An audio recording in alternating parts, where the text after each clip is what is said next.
Hey friends, you are listening to Next Level Living, which is a podcast designed to help you level up in life, in health, in your mindset, your relationships, and in your purpose. Now, guys, I have an incredible interview lined up for today. We're going to jump right into it. And you guys know our episodes are short and powerful and sweet and tactical. With our interviews, they do go a little bit longer, but trust me, it is always worth it. So today, I'm actually interviewing the author of Radiation Nation, which you haven't read it, go ahead and pick that book up. It's one of the books that I list in the resource section of my book. Daniel D is also the founder of DefenderShield, which is an anti-EMF product, whether that's headphones or cell phone cases, cell phone bags, laptop pads, and so much more, which a lot of that is hitting our shelves. And good news, I have a special discount code for you guys if you're not local and you want to jump on and order some of these things, which you are, and that code is ECO20. So make sure you go to the DefenderShield website. You can get more information there. But guys, let's go ahead and jump in. Listen to this incredible conversation about radiation, EMFs, 5G, and so much more with Daniel. Hey friends, it's Chrissy with Next Level Living, and I am so honored and thankful to have Daniel on the podcast today. You guys have heard me talk about Radiation Nation. You guys know we talk about EMFs, and many of you have said, what's going on with 5G towers and what's all this stuff coming out, even in California. And so I wanted to bring an expert on. I mean, he lives, sleeps, breathes all things EMF, toxins, health. And so Daniel, welcome to the show today. Chrissy, thanks so much for inviting me. I really appreciate having an opportunity to chat a little bit about this subject and to share our knowledge with your audience. Thanks again. Appreciate it. I am so grateful and thankful to just bring some kind of layman terms to all of this EMF 5G talk, and even just, like I said, reading your newest blog about the connection with, we're just going to jump into it, autism and ADD as it's rampant in our nation. And obviously, you and I both share the same belief that obviously we can't pin at one thing, it's lifestyle, it's environment, it's our choices, it's our DNA. I mean, there's so many different moving elements, but we cannot deny that radiation isn't harming our health. Yeah, exactly. There are absolutely positive things we can do in our environment to mitigate some of the potential dangers of all toxins, including electromagnetic radiation. It is a new environmental toxin in our lives. Yeah, absolutely. And I've heard you say so many times, it's not something that's going to get less, it's going to get more, right? That's exactly right. And in fact, I like to tell the story, since the beginning of man, there's only been two forms of electromagnetic radiation in our environment. Mm-hmm. And that is sunlight. Yeah. When you have sunlight, the whole spectrum of visible light is electromagnetic radiation. Right. And the other form is from the Earth itself.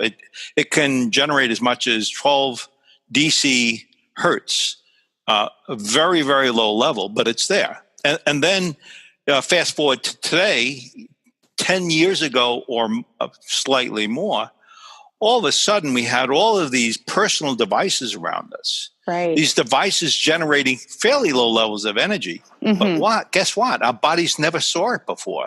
Right. So our bodies are trying to figure out what to do with all this stuff. And in the meantime, a lot of us are hurting. Right. And in fact, I often talk about the over 20% of us are electric hypersensitive. Mm-hmm, yeah, that's for sure. Speaking to that, I just got tested and found out that I have a hypersensitivity to radiation. So you're of that 20% or more, 80% of women. Yeah, that's so fascinating. It's science really doesn't know why. We postulate it's hormone based. It's the intake of pills we take, birth control pills. It's the imbalance of aluminum as the carrier for those pills. There's a lot of potential reasons, but the facts are pretty clear. You get a headache more than I will when you're exposed to this stuff, and that you have to be aware of in balancing your life. For sure. I'm so excited to dive into all this. So let's just go back a tiny bit where people that would say, okay, I don't even know what EMFs are, or isn't this just like an X-ray or a microwave? And if they were so bad, then why are they in airports? And if it's so bad, then, why is there Wi-Fi boxes in classrooms? If it's really so bad for us, wouldn't we know more? It's funny you asked that, Christy. The reality of it is when I looked at this stuff in around in our environment 7 years ago or so, it was actually by accident I got involved. My sons were using their laptops in their lap. They're adult men, and they had it 3-4 hours in their laps. And my wife says, that can't be good to you. I want grandchildren. Stop putting that on your lap. So for some reason or another, she had this intuition that there may be some danger. And I said, forget it. That's not true. It just can't be right, Right. And so in fact, I ran technical laboratories for the Bell system. So it wasn't as if I didn't understand what I was saying. Right. I thought. So then what I did was I looked into the scientific community, and I was flabbergasted about, even at that time, how much knowledge we had about the potential dangers of electromagnetic radiation. Low level as they may be, they were dangerous. And by the way, the reason it's only been around our bodies 10, 15 years, our body doesn't know how to defend itself against these kinds of low-level emissions. Right. And most of the time, we'll be all right. But when it gets close and when the emissions get a bit more in our environment than we want, right, they can be pretty debilitating. And as you know, Chrissy, some people can get to the point where they can't even go out of their house. Because of the exposure. Yeah, whether it's just too intense for people. That's even me. I could never. I used your credit card case and speakerphone, and I remember one of the last times I put my phone to my ear. It was like so painful. The whole side of my body. It felt like it was just crazy, and I thought, that isn't normal. Right. Hey, well, let me tell you a fact about that. You're talking about the radio frequency transmission from the cell phone to the cell tower. That's what you're feeling when you put it to your head. Well, that signal is around a 2 gigahertz signal. It's just a number. It's around a 2 thing. Yeah. A microwave oven is around 2.3 gigahertz.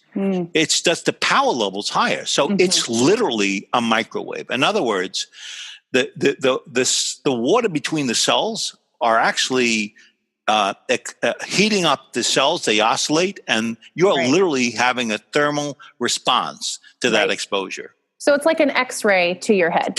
Right. That's exactly right. It's like crazy. You're just getting an X-ray on your brain. Right. When you put your phone up to your brain. That's literally what's going on. And if you do it a few minutes, Christy, and you put your phone down and you put it away from you, you're probably going to be fine. Right. Never bother you. But if you're starting to use it a little bit more, you have your laptop being used a little bit more, your tablet being a little all around you, that's when it becomes an accumulative effect to the body. And the body has a problem dealing with those kinds of things. And we're going to talk a little bit about why that's true. But in general, you really want to be careful about the environmental stuff around you. Because it's an overload, right? Because like you said, it's not just the few minutes on the phone and then the laptop and then the iPad and then, the cell towers near us and, and then the Wi-Fi box. And then how about all of the Bluetooth devices, be that speakers or smart TVs or headphones or, all of the Bluetooth devices that are running. And then this is the other thing people don't account for. How about what's happening in your neighbors' homes, all of their radiation? And so that's a whole nother factor, especially for people that are at offices, apartments, or schools. I mean, like you said, it's not like, one bee in the room isn't going to be a big threat, but you got 1,000 bees in the room, and now that's going to be a problem. Absolutely. A little bit? Yeah. That's the analogy you should use, because it's the amount of bees in the environment, the amount of transmitters in your room. Yeah. that is probably the most dangerous. When it goes outside their room, you tend to be much less danger to your body, but when it's close by. So, you mentioned Bluetooth. Yeah. When you have a cell phone, it can transmit 1.6 watts per kilogram. That's the power level. That's the energy that's being produced by the device. 1.6 watts. Bluetooth is 0.3 watts. I mean, it's like, what is it, 5 times less power level? Right. And so that's 0.3 watts. In research, we know that if you're a concussed individual, which many of us are, by the way, and you have a cell phone to your head, we know for sure 0.1 watts per kilogram sufficiently damages the cell of the brain, the frontal lobe brain. So the reality of it is Bluetooth is 3 times more larger than a power level that can do some damage to the frontal lobe. Wow. So it's not a convenient thing to do without compromise to your body. Right. And you really got to know that these things can be reasonably dangerous. But I want to start off, though, Chrissy, by trying to calibrate this environment we're living in. There is a lot of research that is, without a doubt, proves to at least the informed engineers, scientists, that there is sufficient metadata that states there can be DNA damage, mutated cells, and the DNA, which mutates and occurs in subtending generations. So we know those things can have it. But you know what? That's less than 3% of the population that's going to potentially be exposed to that. Right. The rest of us are like you. You really have to take time to make sure that your environment is clear, because you have symptoms, headaches, your eyes hurt maybe, your hands may tingle when you get close to a cell phone. You don't sleep well at night. There's a whole bunch of interfering body functions that are really, really what you want to try to make sure stays in as much check as possible. And those are the things we really should concentrate on. Stuff we can do about that which can affect most of us. Which there is so much we can do, because it's not just, oh, hey, here's this information and good luck with that. We know that nutrition, environment, defense things like the products you've created, whether that's a laptop shield, a phone shield, the tube headphones, salt lamps, all kinds of things that you could use in your home. There's even experts that can come to your home and check it and look for dirty electricity, and they can, shield your room. There's a lot of things that you can do to help it. It's not like we're just, SOL, right? We have options. You're absolutely right. And by the way, you often talk about magnesium. I do. And magnesium is essential in the body's defense against electromagnetic radiation, believe it or not. That's right. Yep. And so if you're deficient in magnesium, and by the way, most of us are, right? Yep. That means you're going to be more susceptible than you need to be. Right. There are things you can do. A clean supplement of magnesium, for example, amongst other kind of minerals, will actually help your body respond. And in fact, to that point, you have in the past chatted about minerals, and what I know is like 100 years ago, if you went and got spinach, right. And there was like 100 milligrams of iron in a full serving, right? Or the whole thing. Yep. Today it's 10. It's 10 times less. Yep. So the things your body needs to defend itself, where you used to get it in the minerals from the ground in your vegetables and your fruits and all those other things, all of a sudden is deficient in stuff your body needs to defend it in a toxin environment. Yeah, all of those things. And that's where all these things are playing together is that, Yep. and this isn't doom and gloom because there is answers, but we have, I think that, screens and screens, I mean, also EMFs and radiation, but I think that, screens and sitting and stress are, the drugs of today, right? They are America's nicotine right now. And at the same time, we're dealing with multiple level things. We have depleted soil, we have toxic air, we have polluted indoor air, right? Then you've got EMFs, and then you have GMOs, and then you have pair that with people that have gene mutations that have no idea they have a gene mutation, so they can't methylate, right? And so now they're not getting, they're not able to push the toxins through their body as much as they need to. Then you pair that with let's just call it an over radiated home or office, and people are wondering, what is going on with me? How can we have more technology than ever, more science than ever, more studies than ever, yet we're sicker than we've ever been? There's a problem, but there is a solution. Supplements, genetic testing, shielding your home and all of your electronics. There are those solutions, but what people don't realize is if they have a gene mutation or a mineral deficiency, they are going to be far more susceptible to the harmful effects of EMFs. And so again, not doom and gloom, but let's just talk about some of the ways that radiation is affecting people's body, especially if they have a gene mutation or mineral deficient, besides sleep. Yeah, Christy, you hit on probably one of the more important aspects of the human body in response to the environmental toxin, and that's stress. Yep. The stress takes the 4,500 body processes and mucks around with it in a lot of different ways, to the point where it becomes a multivariable equation. You fix one thing and then you got another thing, and you're trying to fix everything, but it's fundamentally the body's in stress. Right. And in fact, when we talked earlier, I spoke about the less than 3% are serious cancer-related kinds of potential problems with the body. Right. The other 87% is really the impact. Well, let's break down that a little bit.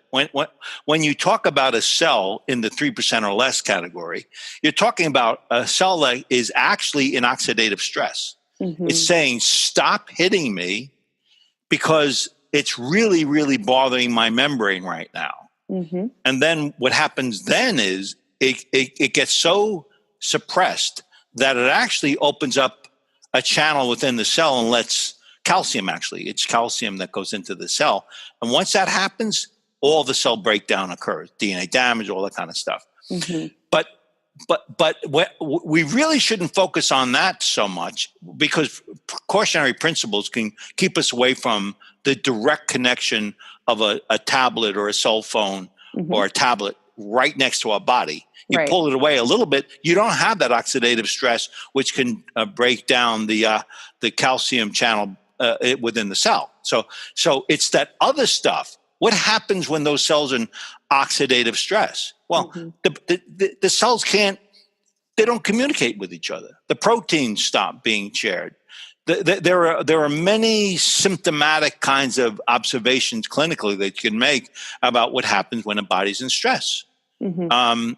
And really, the repair for that is, as you pointed, simple maintenance of the body to ensure that there's a sufficient level of minerals, vitamins, and by the way, I think you actually talk about gut. I do. And the reason why that's important, that's your immune system, right? Mm-hmm. And so, like, if you have a suppressed immune system and its origins are within the gut, simply by ensuring the integrity of the gut at a certain level actually will help you fight off these toxins in our environment. Mm-hmm. So those are the kinds of things you really should be thinking about to try to keep the body balanced to defend itself against the toxins. When you have a laptop on your lap, a cell phone on your head, Dr. Ali Johansson, a few years ago, he's out of Sweden. He's a professor out of Sweden. He found that when you have these devices close to your body, it's actually suppressing immune. Correct. So like here you are, you have a bad gut, difficult building at a level it should be at, and now it's being suppressed at the head. Not a good combination. Oh, it's affecting so much more than people realize, because even if you go back to the gut health is also connected to our brain and connected to our mood, because, you know, the short way to say it is food affects your mood, because the food in your digestive system is either adding good bacteria or bad bacteria. And it's can be connected to anxiety and stress and depression. Now, again, that's not all the things, because we have people with, you know, deficiencies. We have people with different gene mutations. There's a lot of different factors that we have to look at, different blood types. And we acknowledge those things. At the same time, it's putting these pieces together where people need to know what is the status of their gut health so they have the right supports. What is the status of the minerals in their body, be it selenium or iron or magnesium, and how that's working together. And their sleep. Obviously, stress and sleep, those are the two top medicated things in our culture today. And I would go on a huge limb and say, I believe that stress and sleep, the reason we have major issues right now is environmental toxins, and that it's not a blanket, because again, some of it might be gut health, some of it might be relationships. There's a lot of variables, but at the same time, it is undeniable that, you know, the sun isn't what it used to be. So we're not getting the D3 that we need for our mood and immune system. And we're not getting the nutrients from the foods. And so we are pumping our bodies with glyphosate and, you know, all kinds of toxins that are suppressing our immune system. At the same time, we're over radiating our bodies, which causes horrible sleep. We know that your deep sleep and REM sleep quality are affected because EMFs, we know this, are affecting the pineal gland and they're affecting our melatonin. So this is the big one we talk to people about when they come in our store and say, I need help with sleep. You know, I want CBD oils. I want magnesium. I want, you know, these things that are great, but we always address first. Let's talk about EMFs. Let me talk to you about your phone. So let's address that a little bit. Chrissy, I need to remind your listening audience that you've already solved the magnesium deficiency using dark chocolate, deep dark That's chocolate. right. No, that is the answer. You've solved that problem. Yep. I'm everybody's favorite for that. That's for sure. Right. And I like that solution, really. The best I've heard so far. All right. What we may want to do is try to explain a tiny bit more before we get into the detail of sleep, because I really would like to talk about that, because I really do believe it's a pretty important component. Yeah. To do. When you have a cell phone in your hand, put your one of your fingers facing up into the air and look at the very tip, and pretend that a little ball is getting bigger and bigger and bigger and bigger and bigger and bigger and bigger. A cell phone can transmit that starting point as much as 4 to 5 miles. Wow. And it's going in all directions. It's omnidirectional. So like with every transmitter you have, there's a tiny little ball that gets bigger and bigger, fills the room, then fills your house, then fills the air until it finds the tower. When you have Wi-Fi, it's the very same thing. It starts in a tiny little ball, it gets bigger and bigger until it hits the router, and then you're connected. So all of these signals are filling your environment with very, very low energy, but there are a lot of them, and it's long durations. So one of the things, as you were mentioning, is you try to minimize exposures. That's always the best way to do it. You got to understand that there are ways of working these kinds of things that have only been in our environment for the last 10 and 15 years. And taking them out of our environment is really one of the easiest things you can do. Right. So when you go to sleep at night, never have a cell phone in your bed. Right. Never have a router near you. Turn these things off. Your clock on the walls, especially the older ones, they generate extremely low frequency stuff. make sure it's at least 4 foot away. Believe it or not, the power levels are so low, but as you pointed out, they disrupt the melatonin process. Mm-hmm. So when you disrupt the melatonin process, what you're actually doing is screwing around with your circadian rhythm. Mm-hmm. And when you have circadian rhythm that's disrupted, you don't get the deep sleeps you want. Your brain waves are not in the REM state when you need it to be. There's a whole raft of body responses because you had a cell phone next to you when you slept because it was close to your head. Mm-hmm. So why do you have it there? You really should, as a practice, not have it there. Speaking of the phone next to the bed, actually, I think this is important to address. So a lot of people will say, oh, but I put it in airplane mode. So can you talk about that? Does that really help if you're putting it into airplane mode, or do we need to do more? There's always degrees, right? And having a cell phone in airplane mode is definitely much better than having an active transmitter in the room.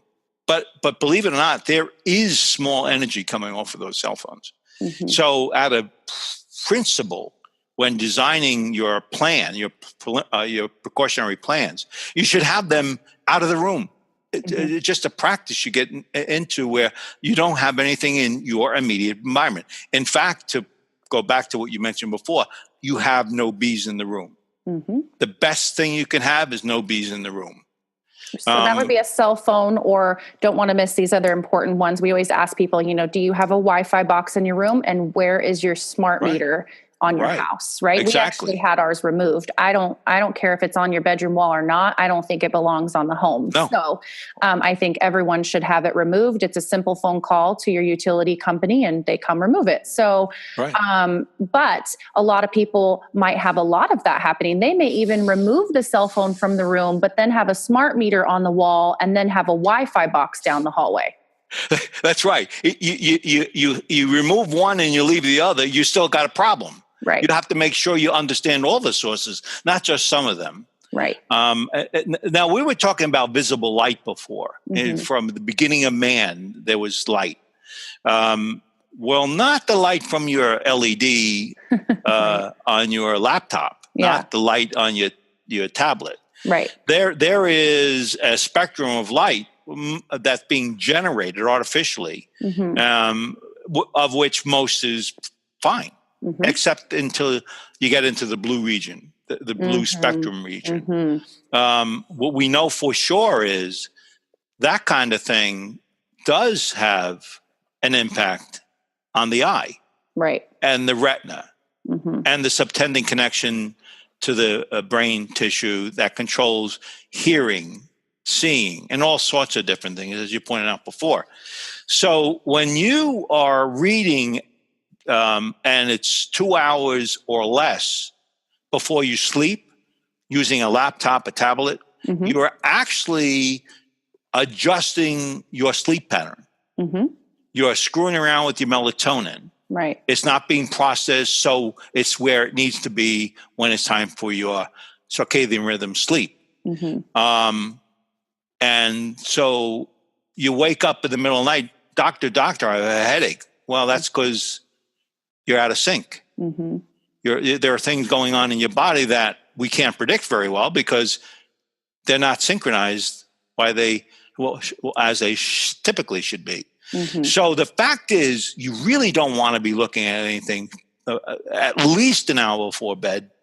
And I'm conservative and I always suggest 2 hours or more. Oh, yeah, definitely. If you want, you can use it, but you really want to guard yourself and use glasses that are actually designed to block out the mm-hmm. blue component of the spectrum. Oh, yeah, those are huge. I wear mine. I have mine on right now. So I even wear them if I'm looking at the laptop, any of that. I think it's so important that we're wearing those not just at night. I think they can be worn even more than that. If you're on a screen, you should have them on. But even, I don't think some people realize this too, that even with TV, that the lights coming off of TV, they'll go, oh, I'm not on my phone, but I do turn the TV on. And now with these smart TVs and Apple TVs, even I'm sure you're aware, this Apple TVs are actually a mini Wi-Fi box. Oh yeah. And so there are multiple bees in that room just from that alone. 2.4 gigahertz transmissions and 5 gigahertz transmissions simultaneously. Right. So you got 2 of them embedded into that. Yeah. So people don't realize that. They're going, oh, I don't have my phone. I don't have a Wi-Fi box. And then you go, okay, do you have an Apple TV or a TV? And sure enough, and they think that the screen on the TV isn't going to harm them like a cell phone screen is, but we're still dealing with the wrong type of lighting.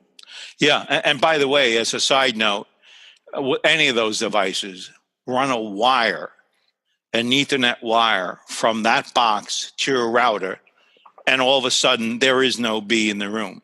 Mm-hmm. Simple to repair. Electrical wiring eliminates that transmission into that room, and essentially you're removing one of the bees. Right. And so with blue light, UV ray, which is the ultraviolet light, is on the very end of the spectrum of light, the highest, most quickest light. Do you know that is a ionized light? It's an ionized radiation. Ionized means it knocks the electron out of its orbit and it charges it. Wow. And then eventually the cell dies. You know, that's the X-ray excess exposure. UV light is there.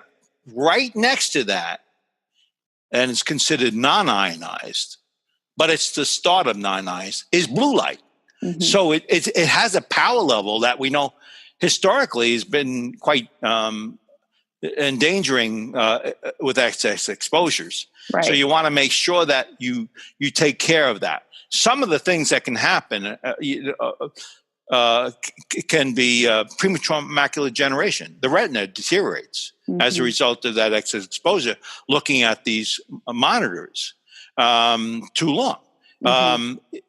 Dry eye can be associated with it. In fact, I work with a neurologist, and he had one of his teammates who looked at a screen often getting drops in the eye every so often to wet her eyes. And I said, are you sure a dry eye is being caused by something other than electromagnetic radiation?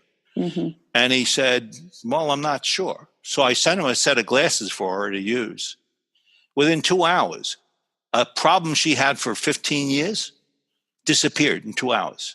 Wow, that's incredible. Well, and people don't realize too that especially if you're in a medical building or like an airport, that we are surrounded by these fluorescent lightings. You've got TVs everywhere, screens everywhere, and then you have horrible, LED lights. So even in your home, that's something that we talk about is switching out your light bulbs, so that you're not getting this oversaturation between the screens and the light bulbs in your home. But guess what? Some people work in airports, work in dental and medical offices. And so they're in that environment all day that isn't just buzzing with radiation and buzzing with poor air quality, but they're also not having the right type of light. And now they're surrounded by all these screens and fluorescence. And so even people that work in airports or doctor offices, because the lights and schools, the lighting tends to be really, really bad blue light everywhere.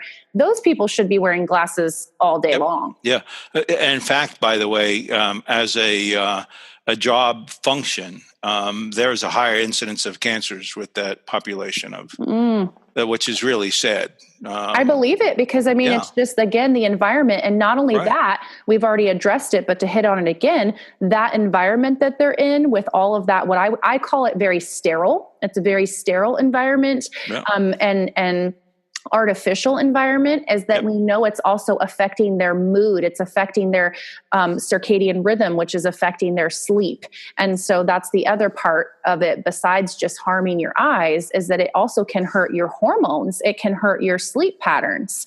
And people don't realize how much damage these invisible enemies are causing us. Right, exactly. And by the way, you triggered a thought. Your thyroid is used to monitor body function, including the amount of calcium in your body. Right. And when that's disrupted, and guess what? The cell phone is like within a few inches of the thyroid.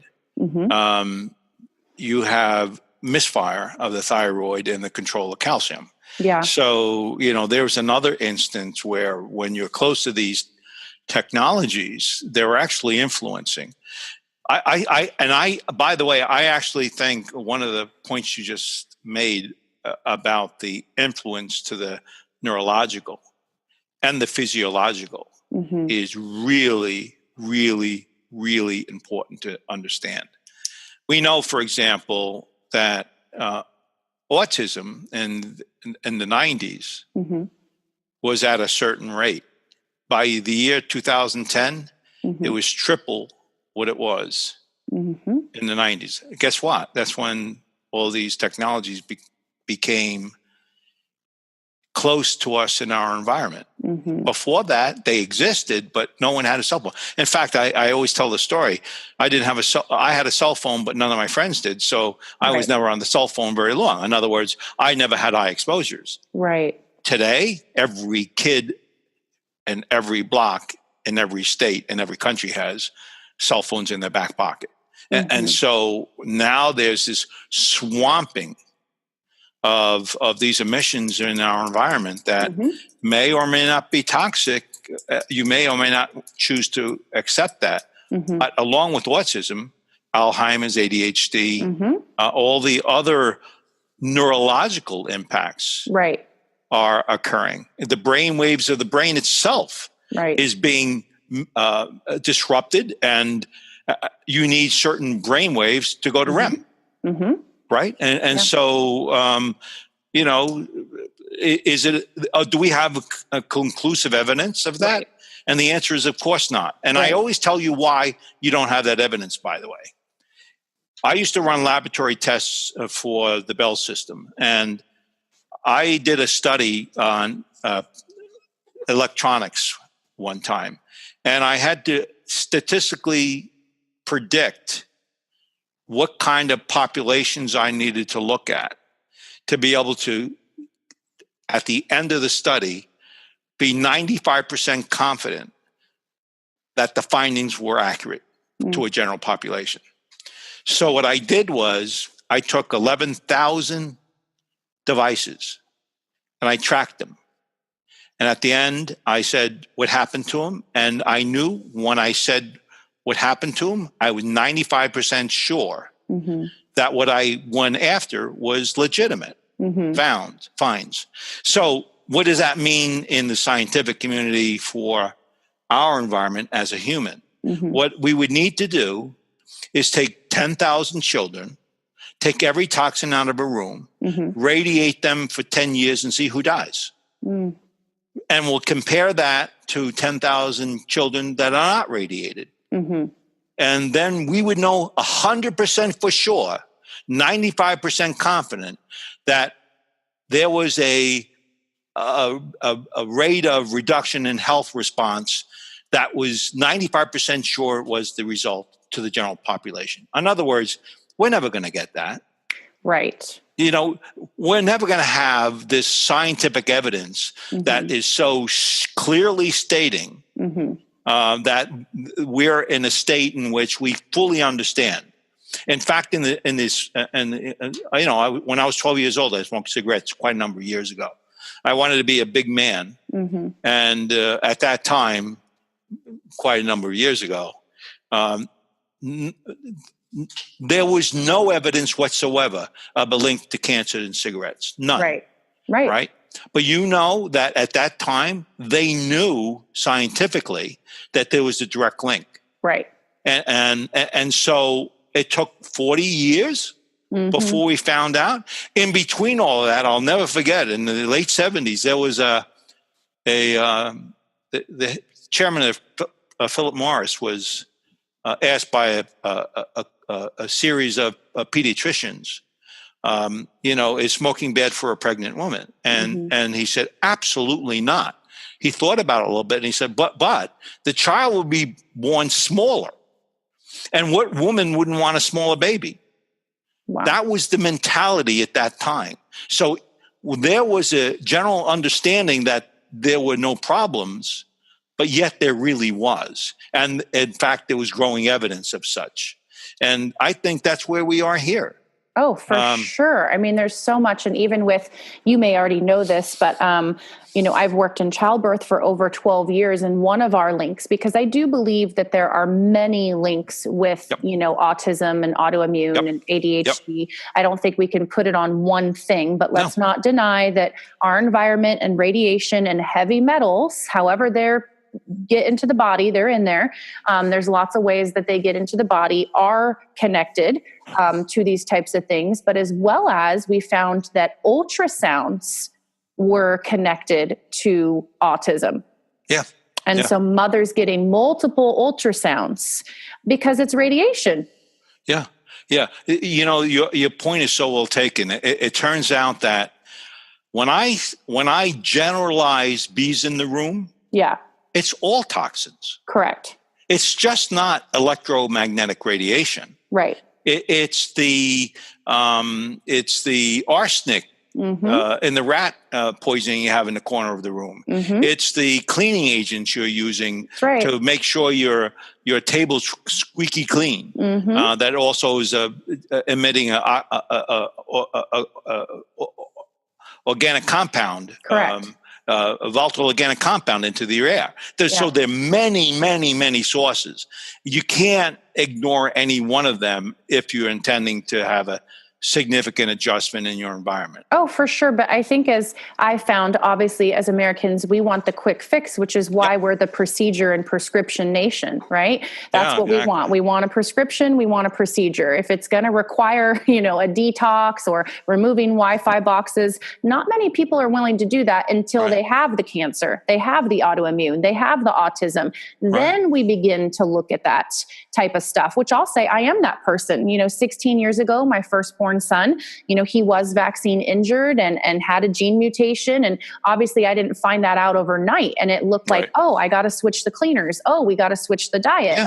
We got to switch this. Oh, wait. And because one thing leads to another, and you just can't, be okay with, you know what, let me just put all of my focus on the radiation. But it doesn't matter about, the chemicals under the sink or the fluoride in the toothpaste in the water or, all of these other things, that it's a compound effect. Like you said, one bee, okay, but 1,000 bees. And in our culture right now, that is it. And that may feel overwhelming to people in the beginning, but I think it's part of the journey, and you have to tackle the first thing and the easy things. And I even tell people the free things. The great thing about radiation protection is some of it people could go do right now. They could go move a Wi-Fi box, call PG&E, start using airplane mode. There's some things that you can start doing right away to defend yourself and to improve your health. I mean, sleep is one of the freest, most beneficial things to your health. People could start sleeping better today and see an improvement in their health. They could start reducing stress.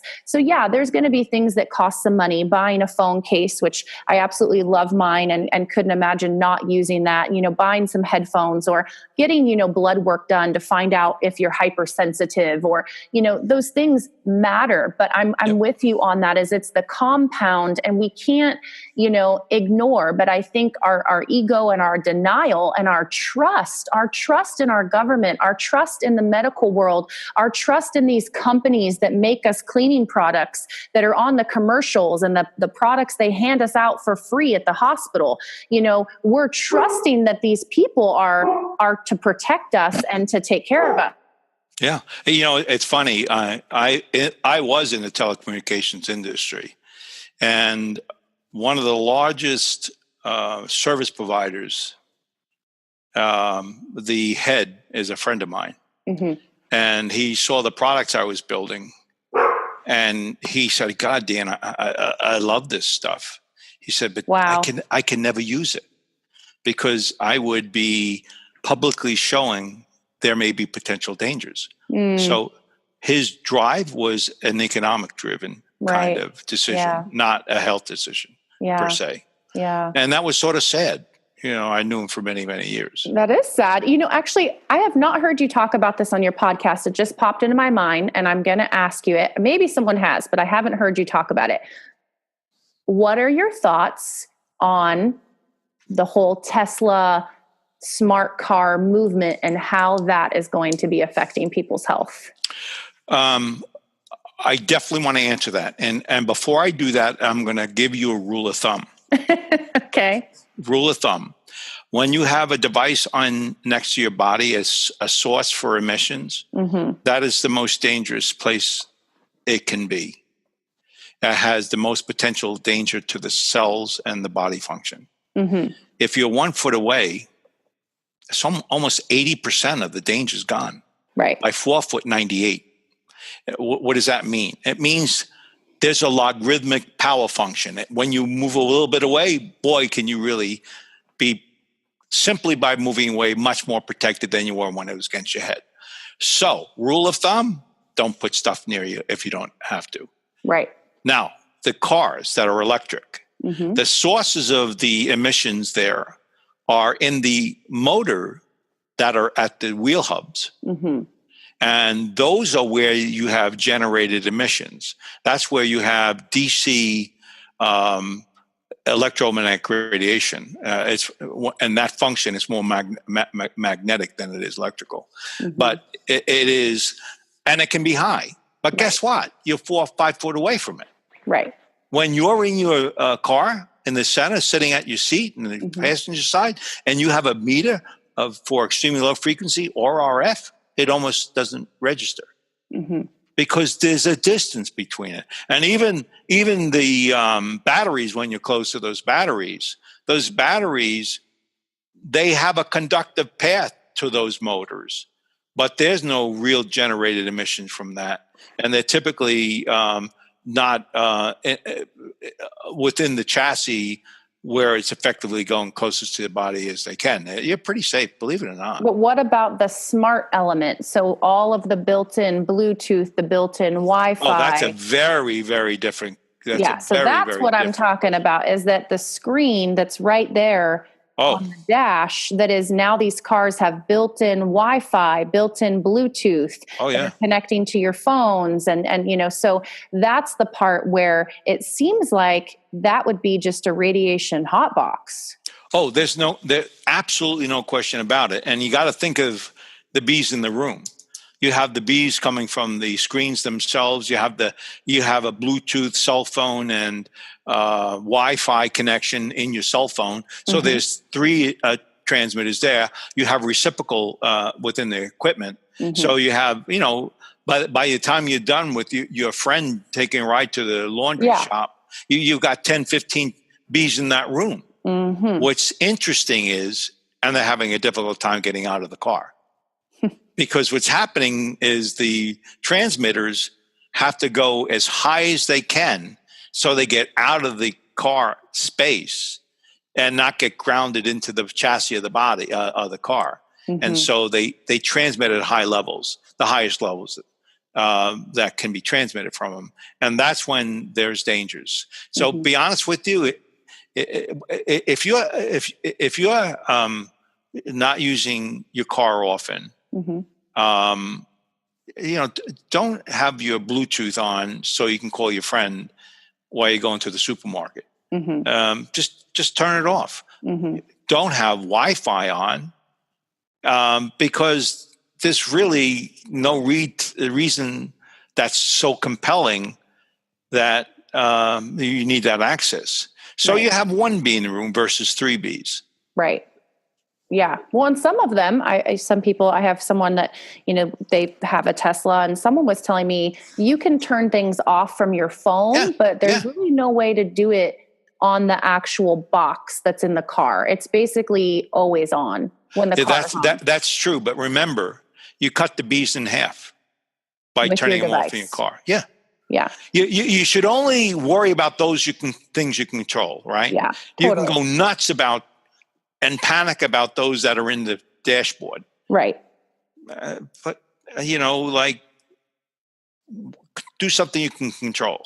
Yeah. Yeah, your own phone. So now this is the other hot one that I'm going to tell you. I got a pair of AirPods as a gift, and I know they're horrible. I know it. I know because the Bluetooth and the Wi-Fi. I know. And so I would just love to talk about AirPods because they are convenient, and but obviously being sick isn't convenient. But Right. what is it that makes the AirPods or any Bluetooth headphones so much worse than a connected headphone? Well, we spoke about a while ago about the energy level. It's not 3 watts per kilogram. Right. 3 watts is not very strong. But those pods connect from one pod to the other pod, Bluetooth. It's going right through your head to get to the other end. So you're talking about 3 watts, 0.3 watts per kilogram. Remember when I talked about concussion? Right. If you happen to have concussion and your blood-brain barrier is down, 0.1 watts per kilogram can disrupt the cell in the frontal lobe. Wow. So, like, in my opinion, I would never use them. Why? Why would I take a risk? I don't have to. I take enough risks. I skydive. No, I don't. I was like, wow. Yeah. Well, it's tough because I know, so I'll speak for my sons. I have teenagers and they're athletes. And so, they're out at the football field, running their sprints, doing their thing. Yeah. Well, it's really nice to have some wireless headphones, right? While you're out there working out. Yeah, you can. There's much less exposure with wired devices, right? And not the best, but it's better than Bluetooth, right? I'm telling you, brains. I believe the Bluetooth itself is in fact part of the disruption of the brainwave function, and so.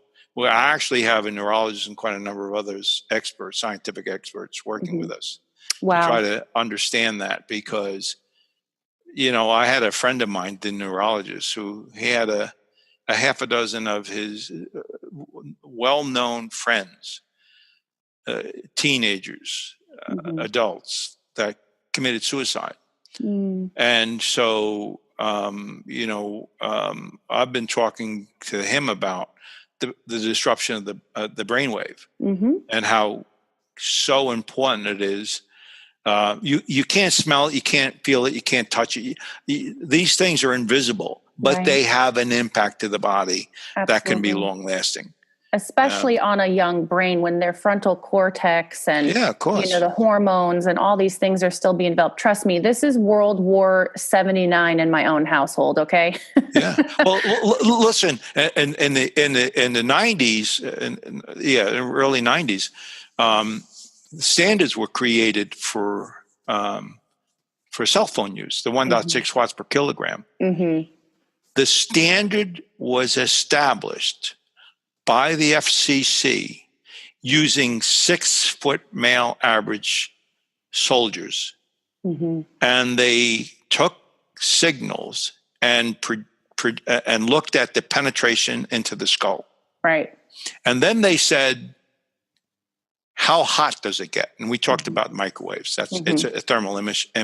Right. So that standard 1.6 watts is assuming an adult 6-foot male not letting the skin around heat up more than 2 degrees and penetrate by 1 inch and occasional use.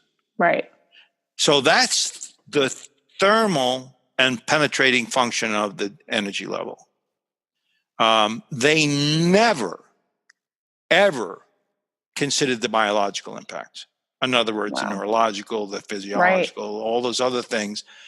And if I were to be asked, how would I weight that? I'd say 99.9% of the problems are the neurological impacts, the biological impacts, not the thermal. Thermal doesn't mean anything biological. It does disrupt the cells and function of the cells. Right. Typically temporary, but not permanent. Okay, so Fast forward to today, you have 5-year-olds using cell phones, and they're on talking to grandma for hours at a time. Right. That cell phone signal go right through their head, completely through their head. The standard was never designed for a 6-year-old child using a cell phone. Wow.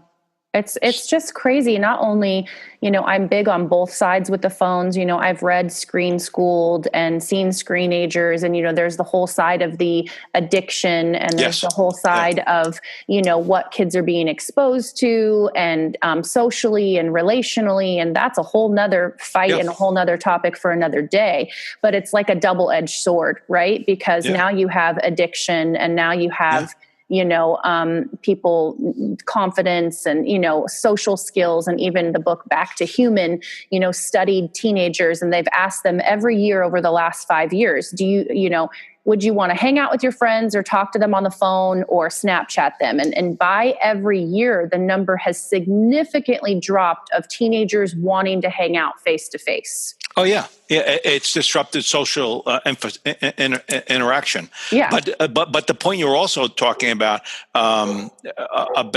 there's a physical impact as well that we're only beginning to understand. One of the things that you use my cell phone shell, a shield. When I was developing that, there was a 16-year-old girl that got a cell phone from her parents. And within a year, she died of frontal lobe cancer. Oh my gosh! And this is an anecdotal story, but I got really upset because a couple of precautionary things she could have done, and the likelihood would be that she wouldn't have gotten those cancers. Now, she was predisposed, right, more so than others, right? Right. Because of all the things we've talked about. But unfortunately, with no precaution and use of that, right, she lost her life. I don't know if it's truly because of that alone, or if it was even true, but it's you can predict it theoretically to have occurred. There are also, like some of my colleagues that have studied the cell breakdown, they actually prescribe to, which I'm not sure I do. To some extent I do. But they talk about when a young female, 12-year-old daughter puts a cell phone in her back pocket, in her pants. That's pretty close to her womb. That's pretty close to her eggs. Those eggs can be disrupted with oxidative stress. They can be calcium penetrated, oxide builds up and mutates that cell. Wow. 10 years later, your child has a child of her own. That cell can be transferred to her child, your grandchild. Wow. And so on and so on. In fact, they argue within 3 to 4 generations. Oh, yeah. It becomes a pretty serious problem in our environment. I can see that. And we're not, and this is the part where, and this gets off the road of EMFs a little bit, but it's connected to the phone, and where people like Colin, I don't know if you've heard of him, but he goes all over nationwide, school to school to school, trying to put in policies to get there to be no cell phones at school. And I completely agree. And I'm very thankful my kids, my older boys that go to private school, they have, the high schoolers is No Tech Tuesday, but it's a start. And junior high, they just implemented as of a week ago, no phones whatsoever. They can't be on their body. They can't even see them. They can't even have them powered on. And I wanted to just have a big party because there are an addictive function that is occurring. And as you said before, there's a social dysfunction that's related to that. Right. And so having schools that are beginning to recognize that the technologies in our environment, the new environment that we've created, comes at a price. And we need to figure out how to make sure our kids survive those evolutions of our technology and still be humans that can live and appreciate it. Of course. And there's those boundaries that, I think as parents, we need to have. And I know our kids have thought we're just totally nuts because, we didn't let them get phones as kids, and I won't. Right. And I think it's going to take more parents and more knowledge on both ends, the social end, the addictive end, the maturity end, paired with the radiation and the health, and taking those two things and going to cities, going to help make policies against 5G towers or against Wi-Fi boxes in the schools, and really for the health of not just children, but teachers and even classroom environments. They've done studies with schools that have towers and schools that allow cell phones. Their attention span, testing, anxiety is all affected. Oh yeah, when you said you have some precautionary products you use for self-protection.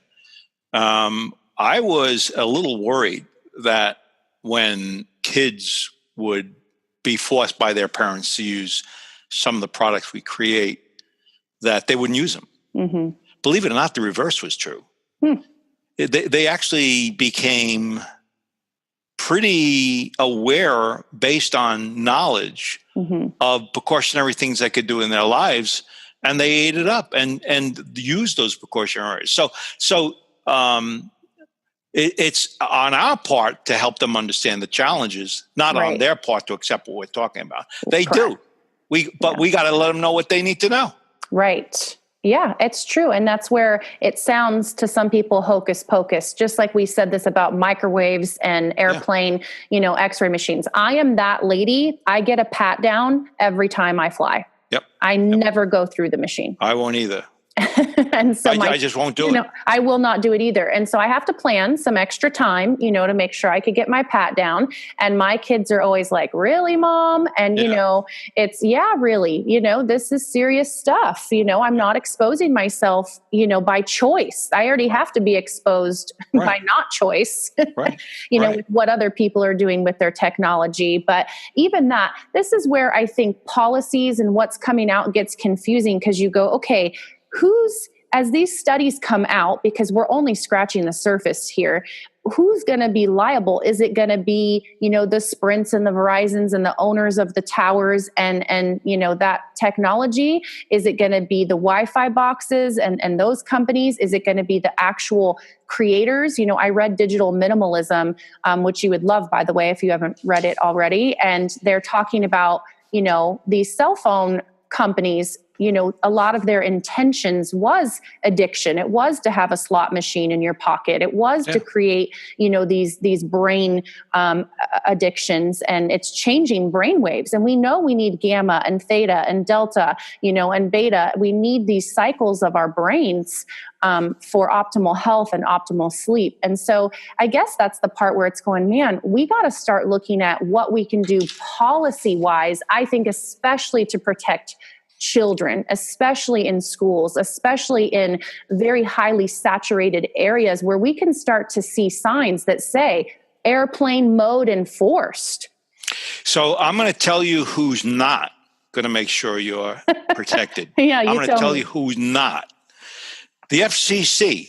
Mm-hmm. The chairman of the FCC that approved 5G, which is the next generation technology for cell phone communication. Right. Was the chair of the CTIA, the committee, the consortium committee representing the service providers, like Verizon and Sprint and all the others. Mm-hmm.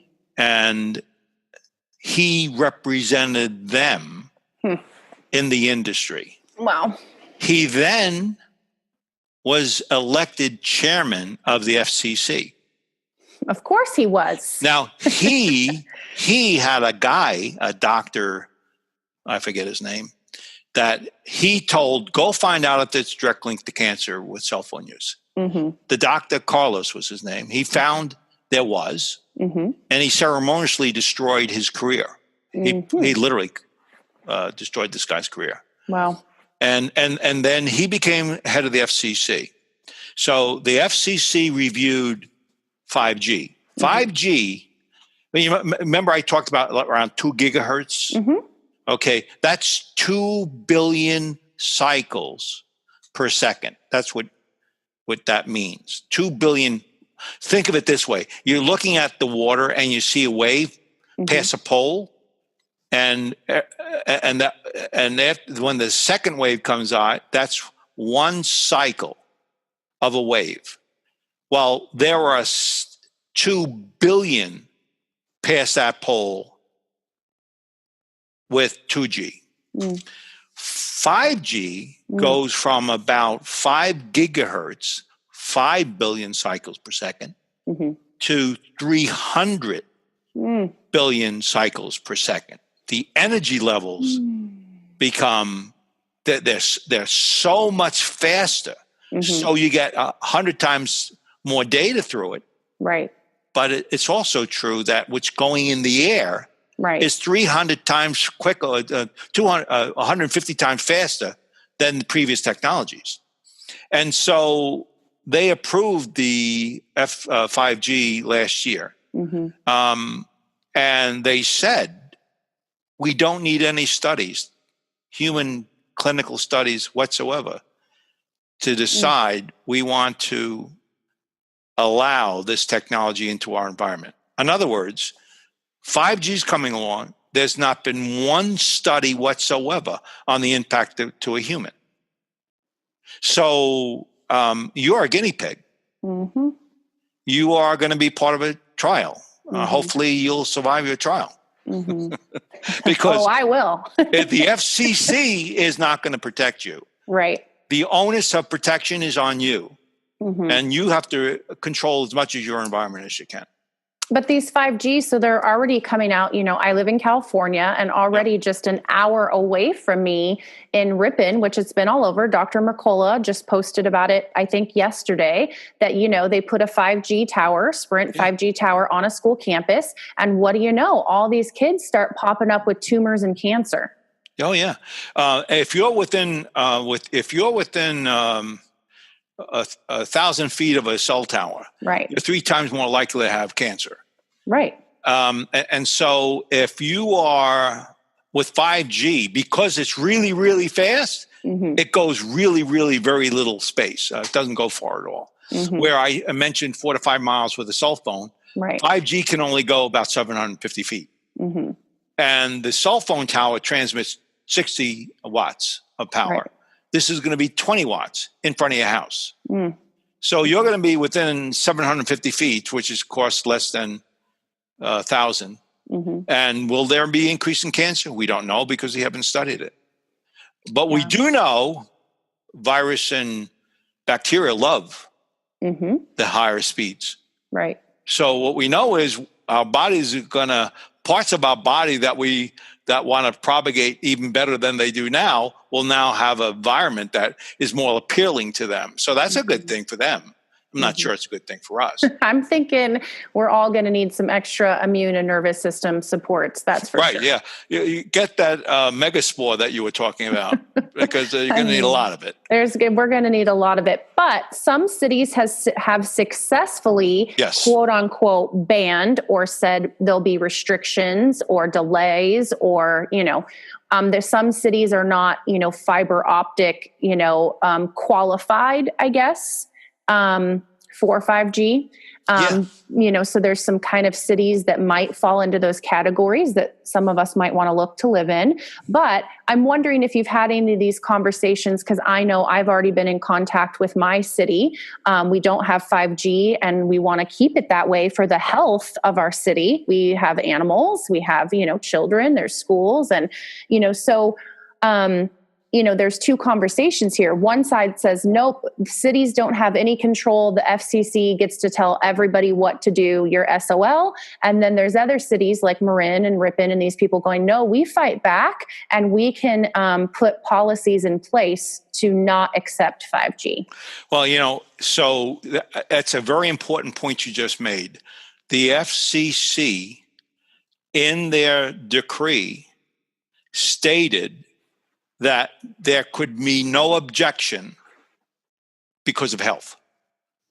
Aesthetics you could question, but not the health of the human being. And so every municipality dealing with this have been threatened with lawsuits by the federal government because they're breaching that agreement. But to me, when I've been involved, I like to point out that the municipality governance body has been put there to protect me. That's correct. And they need to step up at the municipality level and deny the approvals of the permits. Correct. Because that's their responsibility. So there's diametrically opposed views occurring, as you pointed out. Some have been very successful. In San Francisco, right? Yeah. They had the fire department said, I don't want that thing. They had it there. And they said, we can feel it. It's not good for us. And they took it out. So we know that you can argue with the municipalities on these kinds of subjects. Most are not successful, but some are, and we need to continue because that's where the rubber meets the road in a sense. Right. They will lose in court, by the way. I never finished my story about smoking cigarettes. Oh, yeah. What changed everything about smoking was when the cigarette companies were brought to court and they lost. It became common knowledge. In legal terms, they call it common knowledge that this could be dangerous. And that's what's going to happen here. Right. And it's already had in Italy, in China, in Spain. They've actually gone to court and showed a causal effect and won their cases. And I consider that really the most likely path for minimizing this kind of exposure. And by the way, my personal opinion, you don't need this stuff. I was in telecommunications for years and years. I designed these things. And in my opinion, good fiber optics networks with local access at the home, you don't need these wireless. For me, downloading a movie in 10 minutes versus one second doesn't improve the quality of my life. So these arguments I'm not sure what they are. Well, I think as you and I know that a lot of things are not always, and this is what I say with things, whether that's, sensitive topic, but whether that's big pharma, whether that's, the food industry, it's follow the money. Follow the money and you'll have your answer. And it's not that they don't know, because many people say, I don't think they really know how harmful, glyphosate is. I don't think they really know how harmful heavy metals are. I don't think they really know how harmful, this and this is. No, they know. You just have to follow the money. And so unfortunately, all these things, like you said, he's now on the board. He represented the phone companies. This is what's happening in several governmental industries, which is why it's important that we are going to meetings, writing emails, electing the right people so that when these things come across their desk, they're making the right decisions. They're denying the permits. They're, not allowing more chemicals into our city, whether that's through the water or, farming practices or whatever that looks like. And so we do need to stay aware and alert. So that is a way we can be proactive about 5G, about technology. Parents, we have a huge role to play. I do not think that we should be putting these adult devices into children's hands. And that's not just because of radiation, but that's also just because their brains and their emotions cannot handle the world's problems at their fingertips at all times. So. It's funny. You triggered in my mind another reinforcing argument I occasionally discuss. L-tryptophan. It was a supplement that was, and maybe still is, available. And a number of years ago, they were developing, they were having blood diseases associated with one particular manufacturer. They were processing it in farms and creating a contaminated environment. And my brother was actually the litigator, head litigator, and he was in a deposition. And he was talking to one of the 10 of the world experts. And the expert responded and said something about being paid by that company. Mm-hmm. And my brother immediately realized, holy crow, Mm-hmm. the guy was being paid off. He was an expert of the country, the world at that time. Mm-hmm. And it turned out that anything he did needed to go through their attorneys Mm-hmm. before it was released. And long story short, my brother won the case as a result of that. But he had proven in court that they were peppering the findings, showing no impact when in fact it was killing people.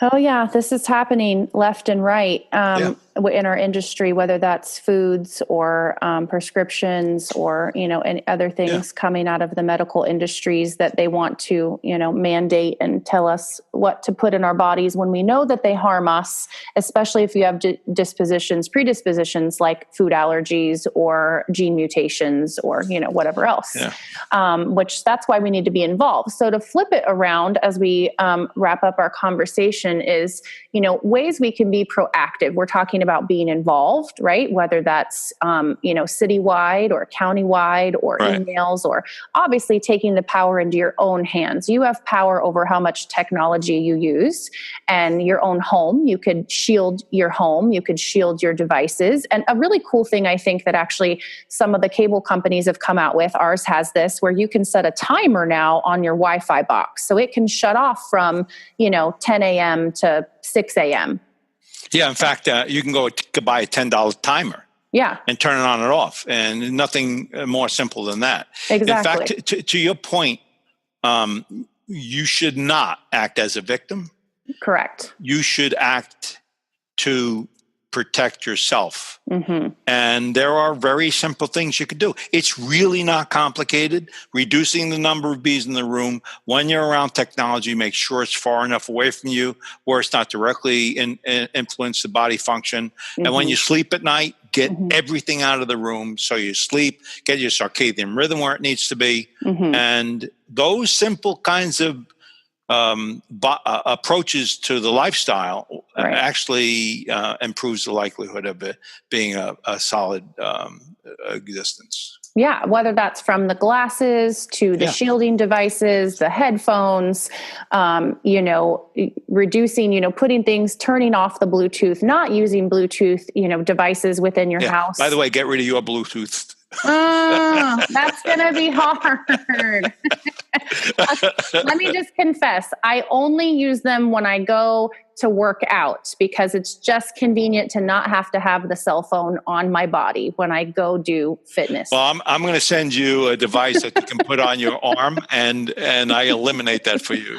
Okay, because that's really the only time I use it, because I know better, and every time I do, I'm thinking to myself, "Oh, this is terrible. What am I doing? I know better." So you need to put discipline in your life, Christy. I do. So I know it's bad, and I hate that my oldest son has a pair and he uses them for the same thing, and it's tough. But yes, switching out some things, which I am committed to. It was actually consciously, as I knew I was interviewing you, I was thinking, okay, that I will no longer be using my AirPods after that conversation. I just know. I had a yoga yoga instructor show me this device she had on her wrist that was transmitting to her cell phone. Oh boy. And she said to me, look what I got for Christmas. And I looked at it, I said, what are you, nuts? You know what I do for a living?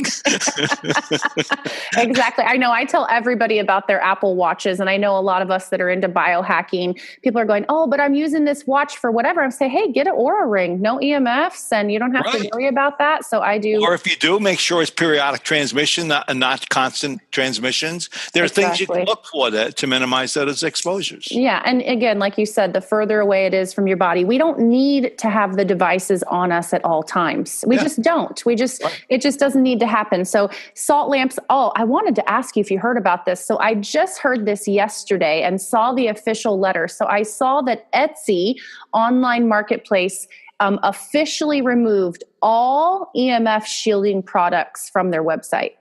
Wow. As of yesterday. They said there will be no sales of EMF protecting devices as of 4/15/19. Wow. Yeah, I wonder who's on their board. So, I mean, Yeah, right, exactly. I mean, wonder who's making those decisions. So again, and they said, the government, these are our policies, kind of like Amazon and Netflix taking down certain documentaries that they don't want people to see. And so we're seeing some censorship here happening with health and with products. And so I think that should make us more alert to go, what are they hiding? Why would they not want us to protect ourselves from EMFs? Yeah, right. Why would they not want us to see these certain documentaries? What's going on there? So again, not being a victim, but then I think making you more aware and more bold and even more assured of your decision. There's something to this, and they know there's something to this. Yeah. And so I'm going to protect myself, my family, my business. My store, it's only 1,500 square feet, but we don't have a Wi-Fi box in the building. People always ask us to use Wi-Fi, and I tell them, we don't have Wi-Fi here. And they're like, you don't have Wi-Fi? Yeah, right. And I tell them, no, I don't. So, we just don't have a box. And then that opens up a conversation. But we are powerful. And it's also, again, we don't want it to drive us crazy. We want to think healthy, positive thoughts and know that our bodies are powerful. Our brains are powerful. Food and minerals are powerful. So making sure you're taking the immune supports, you're healing your gut, you're taking magnesium, you're, sweating, you're getting out there and helping get these toxins out of your body, even when we are going to be exposed to them, even if it's not by choice. Right. I agree with all that. So I don't know if there's anything else you want to add to that list of what else we could take or do. No, I think you are quite complete. The very simple thing is we're not victims and no one's going to protect you, only yourself. Yeah. You choose based on the facts. What you select is the facts, no one else, and make your choices. Right. And it's important that you understand that's your job for your kids. Yeah. Maybe not for you, but for your kids it is. Oh, yeah. And taking extra precautions. My doctor, he sent me a list of, hey, you're extra EMF sensitive. You need to be doing these certain things. And so, there's extra things you could do, whether that's washing your hands in cold water, extra cold plunges, getting out in nature without devices, going to areas or towns or mountains that don't have Wi-Fi. Yeah. By the way, I think you hit on the head before. The underlying all of this is the stress in your life. Mm-hmm. It weakens the body. Find a way of reducing that stress. That in itself drives the health of the immune. Oh, yeah. And there's nothing better than immune systems that are working the way they should. For sure. And that's the part where, again, making sure that the gut is healthy, making sure you're taking the supports you need. And again, this is why we're huge on eating organic, eating clean, getting sunshine, because it's all adding to supporting and protecting yourself. I tell people, you don't want to be on the defense in your health. You want to be on the offense. Yep. And so often people come to us after the diagnosis, after the tumor, after the cancer, after they find out they have SIBO. And of course, we're happy to help. But what do all of them say? I wish I would have done this sooner. I wish I would have been on the protocol. I wish I would have eaten differently, because now they got to make all the changes overnight because they don't have a choice. Yes, exactly. And so, there may be time limited at this point. Well, and that is a thing that happens with a lot of people, unfortunately. So I think it's even with the phones, regardless of what happens with 5G or, phone policies, we can take action now. Even if you don't have a gene mutation or a hypersensitivity, it doesn't matter. We can protect our homes, we can protect our children, our families, and even getting involved in your children's schools. Send a simple email. Hey, do you guys have plans to have a 5G tower? Here's some information. Here's what other schools have learned. Let me know if you want to talk about it. Email your school district. We're not just passive, let's sit by and let it happen to us. Right, exactly. We're powerful people that are co-creators. And so I'm thankful for people like you speaking truth on this. I know that people can get your book, Radiation Nation, your website, your products, DefenderShield, which I'm excited. We have a code for everybody to run and order some products to protect themselves, as well as your website has so many fantastic articles, and even that new blog about autism and ADHD, and then tons of podcasts. You've been on so many podcasts, which I think is just phenomenal. So tell people, you guys have 2 websites, or did you combine it into one? No, we have the one website, and we sell, of course, on Amazon. But our website, there's a learning section we have that provides all of the study work, and we try to be up to date with all the research that's been done. So take a look and you decide if it's true or not. You make decisions based on facts. But no, DefenderShield.com is where you can go get everything we have. And we have a lot of stuff coming in the future as well. We keep on trying to bring as much protection. Kids really disturb me more than anything else. So I'm trying to find ways of bringing things to our kids. Pregnant women, right? Aren't you doing something? Oh, yeah. We have so many things for. Look, if you're pregnant and you're in San Francisco walking around with the meter in your first trimester, if your exposures are high with this meter, you're 3 times more likely to have a miscarriage. Wow. That study was done 3 years ago. Wow. In San Francisco. This is not a point of view. That's the fact. Yeah. Whether you want to argue with the research or not, that's fine. But that was the fact. Wow. 3 times more likely. Wow. First trimester. Yeah, we need these products for sure. Let me know if you develop a product that's a shield that goes over my AirPods. No, you're not listening. I had to ask. Just in case there's some type of special silicone or something that we can put over the AirPods. That would be really awesome. But no, it's all good. I'm sure there's some, I'm going to compromise in some way because my brain and my health and my energy and immune system matter more than the convenience of not being attached. Yeah, I got to tell you, I haven't spoke about it much, but we are doing a lot of study work on this circadian rhythm, the health aspects of impact, and we're focusing a lot on the brain. Everyone talks about a self breakdown. Right. You look at most of the professionals in the space and they talk about the process breakdown, and that's all interesting and good, but that's not bothering. That's not going to bother you. No. Your problem is the neurological, the impact in ADHD growing 3 times over the last 10 years. Frontal lobe cancer has been growing last 10 years, compounding every year by 2%. There are serious impacts that are going on to our health, and we got to take control of it. Oh, yeah, because people will think, oh, yeah, I've heard about, bone density issues from the phones. I've heard about some infertility things. I've heard about people know about the breast cancer with the women putting their phones in their bra. Mind you, it's not just the bra that's the issue. It's an underwire bra. And so, conductor. It's exactly. And I've told people that and they go, wait, what? I'm like, yeah, think about it. You got a wire. Like, let's think about this, guys. So we know that. But I do think that you are 100% right, because I think as far as, psychology and neurology, this is all the information is really coming to the forefront right now, where we're learning about the gut brain. We're learning about, the serotonin and the circadian rhythm and, all of these things, how they're connected to where before doctors used to say, oh, the brain and body. No, they're separate. And we know they're not. Dr. Mark Hyman has talked about the broken brain and his series on the brain and body being connected. So this is the conversation that I think is going to be more and more, especially with dementia, autism, Alzheimer's, all linked.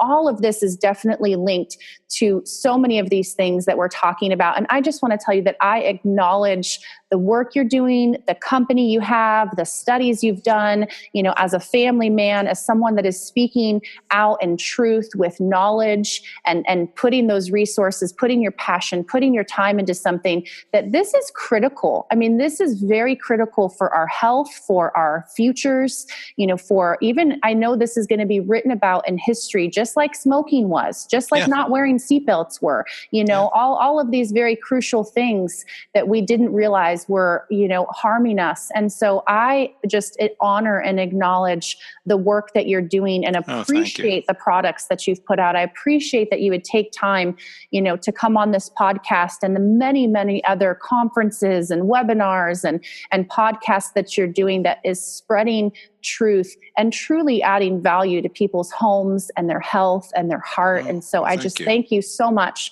for having that conversation all the time and for putting out the book Radiation Nation, because again, people don't even realize. They really, truly don't. I don't think I told you what the trigger was. I went and looked at the research and I found that 25% on the average of the male sperm was immobile after 3 to 4 hours. Wow. And I said, you got to be kidding me. Yeah. It was like, and then I found